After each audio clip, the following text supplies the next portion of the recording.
I want to win that prize. It's a good prize. That's a good prize. From Madonna to Sean Penn to Tommy Lee and Pammy Anderson and of course most recently Justin Bieber and Selena Gomez. They are the volatile couples that dominate the headlines, but bad relationships aren't just exclusive to the stars, of course. So what do you do when your relationship turns toxic? When do you know it's time to walk away? Well, psychologist Jacqui Manning joins us now. Jacqui, good morning. Good morning. When you're in love with someone, you can lose perspective. So what are the signs that you're in a toxic relationship? Yeah, it's complicated, isn't it? It's not just simple. Look, you feel wrong a lot of the time or bad about yourself, or perhaps like you're walking around on eggshells, that you can't feel free to be yourself.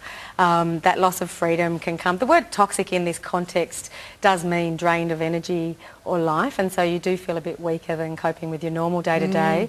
You walk away from time together feeling quite bad or low, maybe used, like your feelings don't count at all, that it's all about the other person all the time. So this is a constant pattern. It's not just a one-off where they might be going through a hard I think that's a really important one. It's a really important one, because if someone's feeling isolated from their friends and family, and they do this in subtle ways, the thing about toxic relationships, you don't just walk into one and go, oh hi, here's a toxic relationship. No. The behaviours worsen gradually over time. And it's not always as bad as we see, like the extreme versions. No. It can be very minor as well. It can, and it can be a sense, it can come from a bit of a gut feeling, so that something's not right, something's not sitting right with you, and you just don't feel good around this person. Can these sort of relationships be do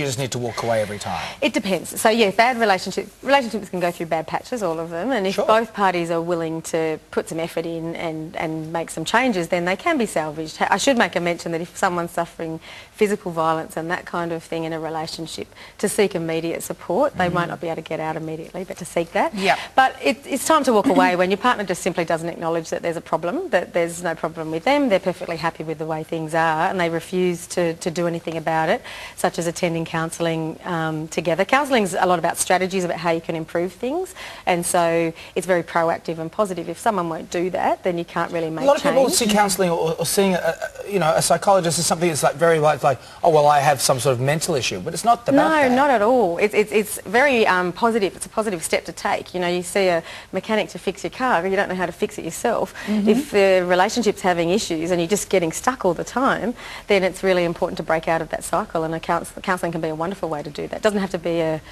big mental issue, like you say, Dave. Jacqui, if you do come to the realisation that you're in a bad romance, it can be difficult to leave. What's your advice?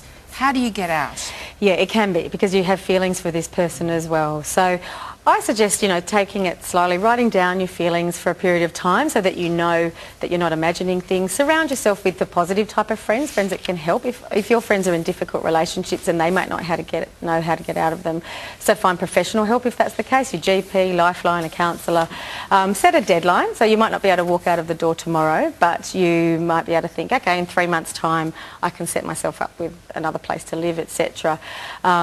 Start developing other interests for yourself so that you don't feel so lonely. Part of what this relationship is doing for you is it's filling your time, filling a void, filling a gap within yourself. So if you're happier on your own, if you're finding your own path, you won't feel as needy of that relationship.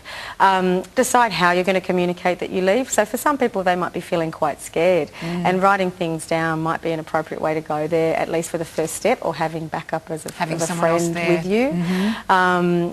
To really know that you've survived before you were with this person, and you can become that person again. You lose your sense of self a little bit in a toxic relationship, but you can get back there. It's just about surrounding yourself with the right sort of energy, right sort of people and direction. Thank you, Jacqui. Pleasure. Thanks for having me. Cheers.